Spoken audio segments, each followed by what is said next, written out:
Hey, what's up, guys? Welcome to the show. Tonight we're going to get things started, and we're going to introduce you to one of your new local bands. We're talking about the Nancy SILVA Project, NSP.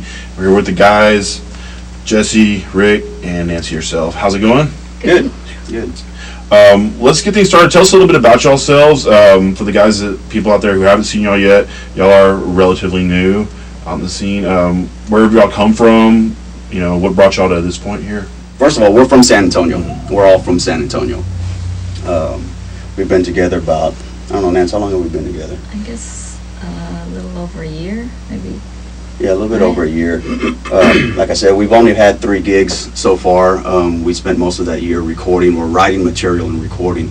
Nance does all the writing and arranging, and Rick is kind of the person she turns to when she gets stuck musically on what to do or what to go or suggest, and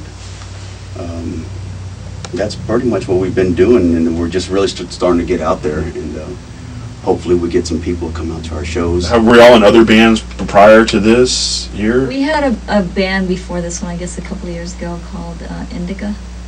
Yeah, and we played a couple of shows.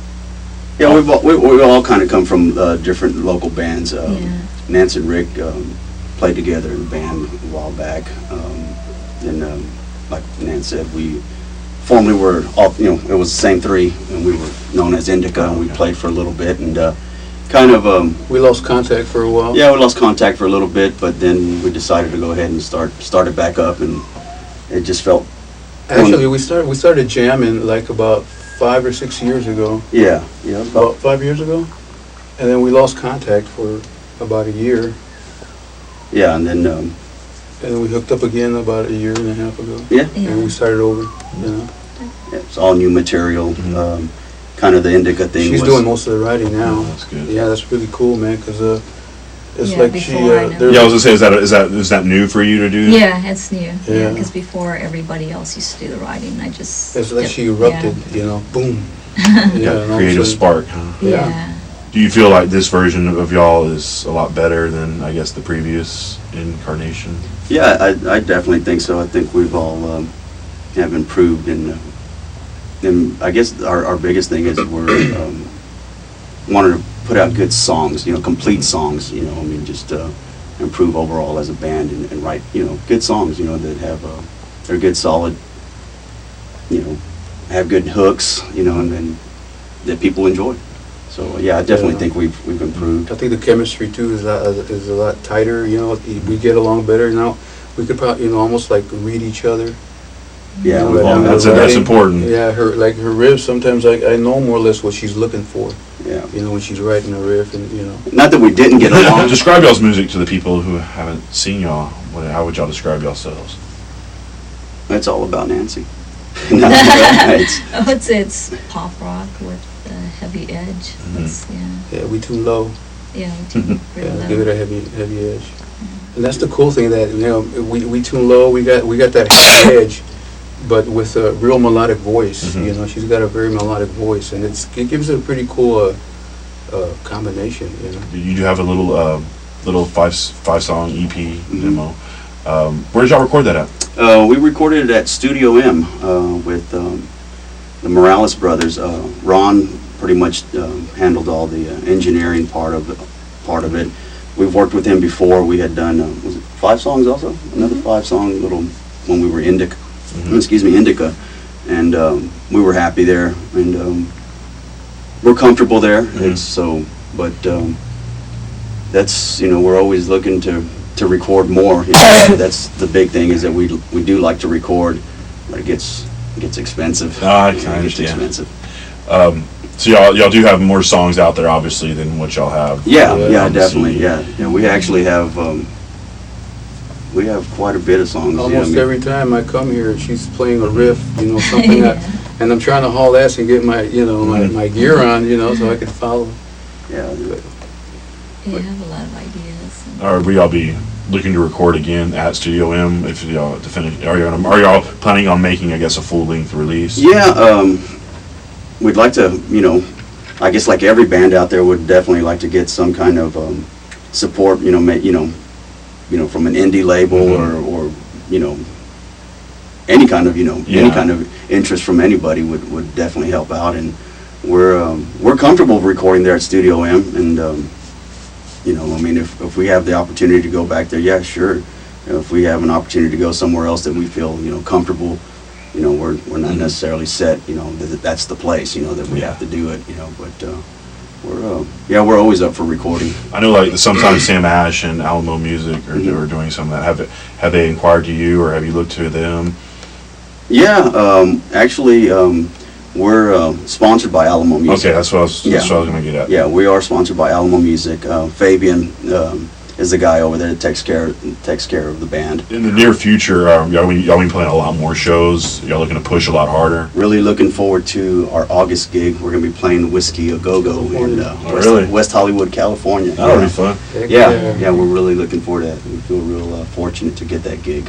So hopefully we're real tight by the time we get out there. I think we will. Better be. Yeah. What prompted the California show? How did that come about? MySpace. Yeah, Oh, really? MySpace, yeah. Yeah.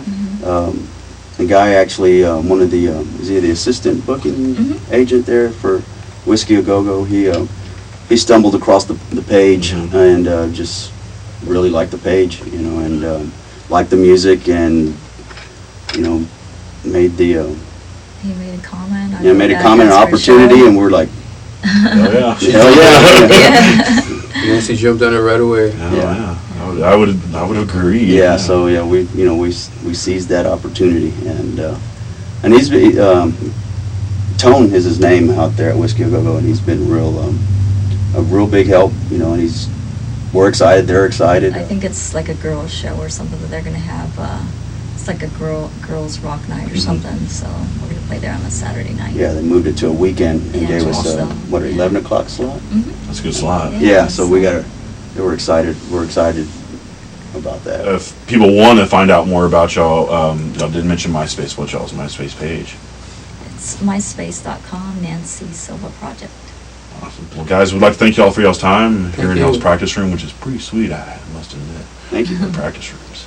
It's pretty nice. We look forward to seeing y'all. We got some live show material from the debut show at Bonds, so get ready for that. And again, this is Matt with the guys from NSP, and we'll see y'all in the scene. Peace.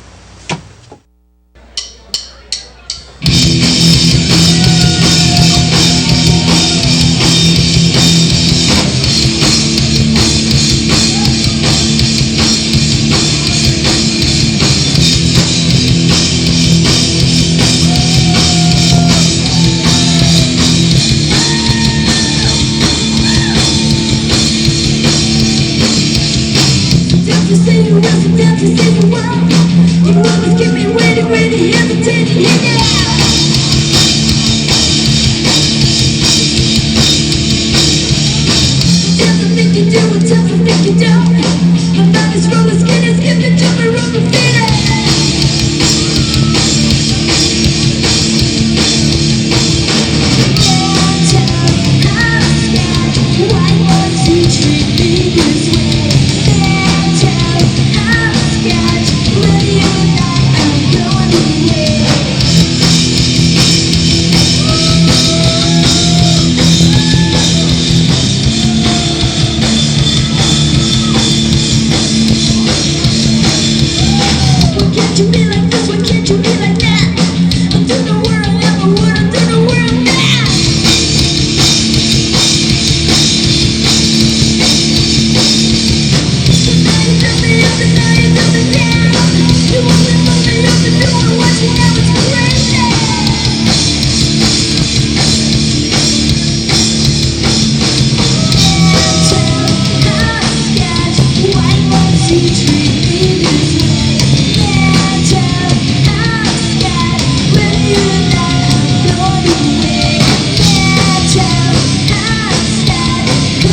What's up, San Antonio? This is Rod with the Scene, coming to you from the Shadows Fall camp.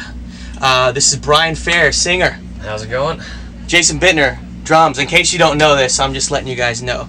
We're here hanging out. This is actually cool. This is a really cool thing for me because I've known these guys for a while, and it's really cool to be able to do this interview because I've maybe about 4 or 5 years. I think I'm still rocking your Robinson jersey. Yeah, that's what it is. He's gotten drunk and passed out on our bus quite a few times. You know, what's funny is the last time I threw up was on their bus. That's most people we know's last time they threw up. And then they wrote all over my face. Well, Matt wrote all over my face with a Sharpie. And he was your closest friend. See, in the closest, you see what happens? That bastard. Nothing but love. Son of a Don't trust your bitch. friends.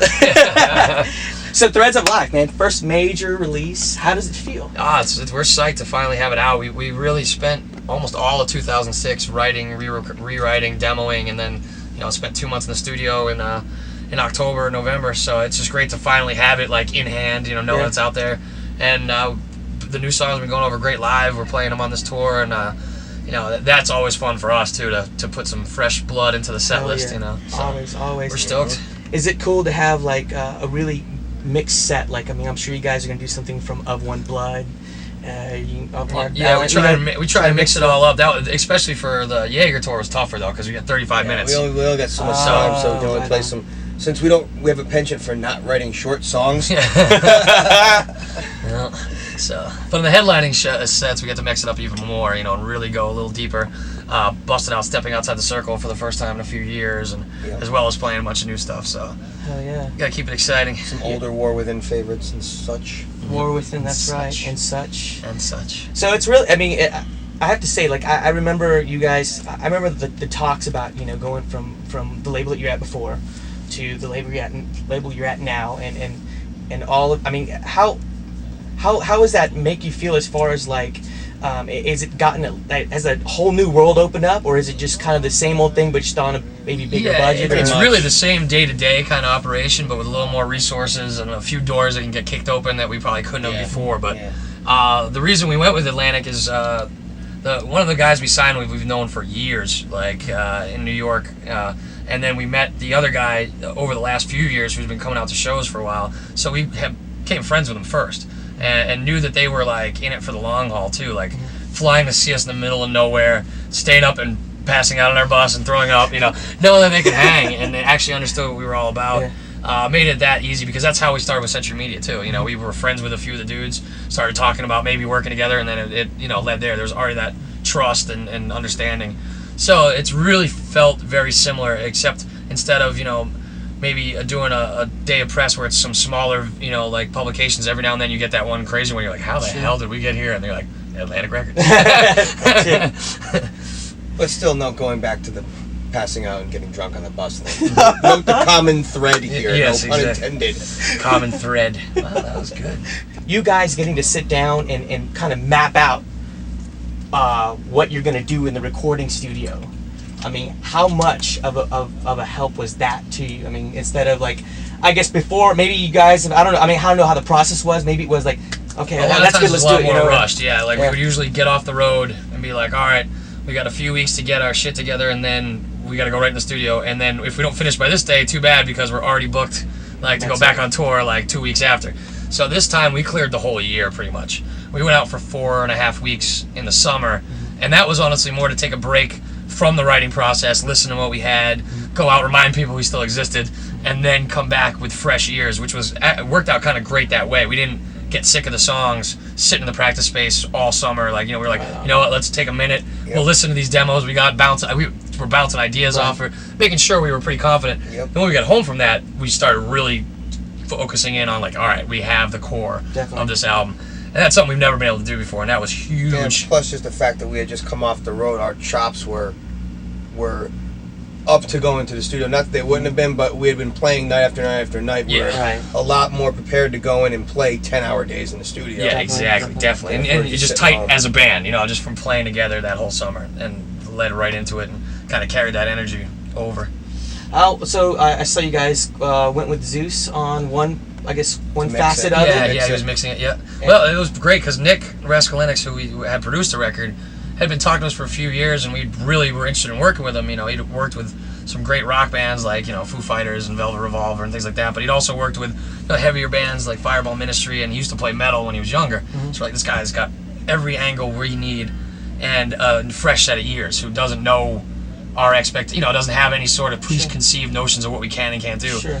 And so he got a lot of new things out of us. Then when we're talking about who's going to mix it, we're like, no one knows our sound better than Zeus. He helped us create it, you know, tone-wise and everything else. Yeah, So it seemed like the way it trended for you guys, that Yeah. he was definitely involved and like really hands-on. Yep, It and seemed that's, like- that was the thing. And even when Nick and Zeus were talking to each other throughout the process, as soon as we'd finish a song, he'd send it to Zeus. Zeus would send his original mix back. We'd bounce ideas off of Nick and ourselves, send those ideas back to Zeus.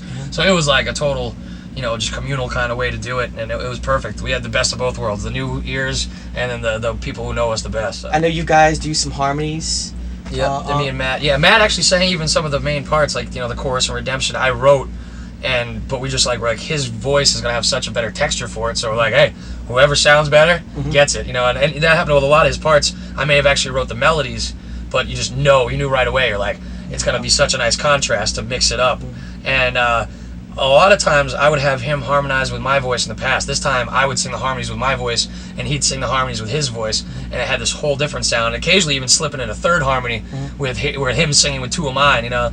And those are a lot of great Nick ideas too, you know, because he was thinking different sonically, and like, how can we make the vocals different this way? How can we make it a little bit larger?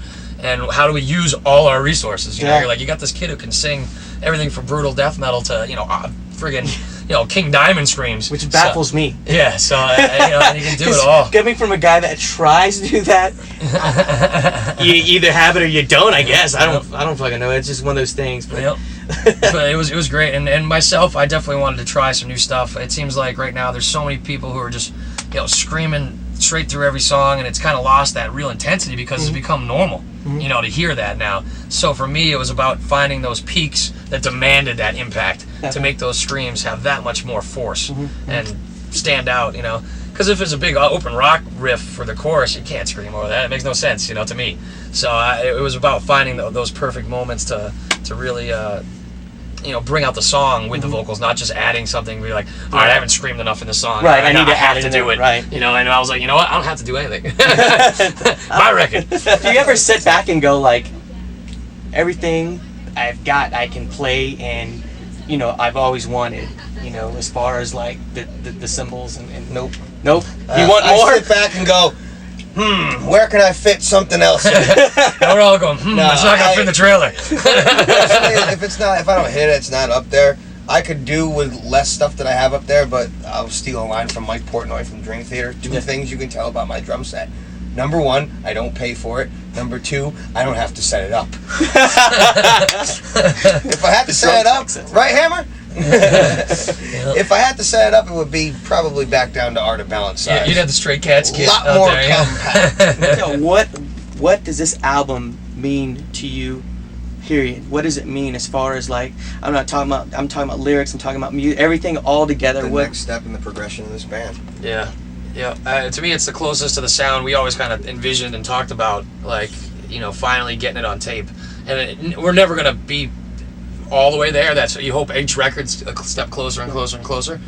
But we definitely feel like we've come to a point where we're like, wow, this is where we wanted to be right now, and really comfortable and confident with what we did. And also feel like it stands apart from a lot of the stuff that's coming out right now. From the production, you know, not over Pro Tooling stuff, like leaving some of that human element in there, tracking all the guitars through, as opposed to cutting and pasting and looping and stuff like that. Being like, if it happens 8 times, you're playing it 8 times in a row and getting it right, which took a lot longer, but totally gives it that old energy that old thrash records had, because that's how they recorded everything back then. Yep. So, you know, we wanted that there too, so we're really just stoked on how it came out. Did you ever think about doing like the reel-to-reel? I would love to do an analog recording. It's just right now, budget-wise and studio time, it's just almost impossible. Yeah. It sucks. There's something about, especially drums, even to be able to record the drums analog and then even dump that into Pro Tools would be great too, because there's something about just hitting it into the tape that you can't do on a computer, you know? So, but technology has gotten pretty insane to the point where some of those plugins, you're just like, wow, that really does sound pretty natural. Due to the death of the record buying business, unless we were someone that was a real big name band, we'd never have a budget to go back to this Yep. tape. Yep. I mean, unless you're like one of the Rolling Stones in the world or something. Because they all own their own tape machines anyway. You know? They've had it for Yeah, exactly. Yeah, exactly. years and years on. Yeah. I think we got one of those in the warehouse. Well, guys, I thank you so much for your time. Yeah, I really anytime, appreciate man. it. It's crazy. It's No crazy interviewing problem. you guys I was because I've just known saying, y'all. Yeah, it's kind of weird. It's just great to see you with a beard that big. Well, thanks a lot, guys. I appreciate it. Anytime, Album is Threads of Life. It is the best damn album. It's awesome, and I love it. I love these guys. Can't wait to. Feel the love. Can't wait till the after show. It's gonna be great. Disco party. Our Get bus that camera tonight. out later when he's puking in the toilet. This is Ron with the Scene. Thanks a lot. Take it easy, San Antonio.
Yeah.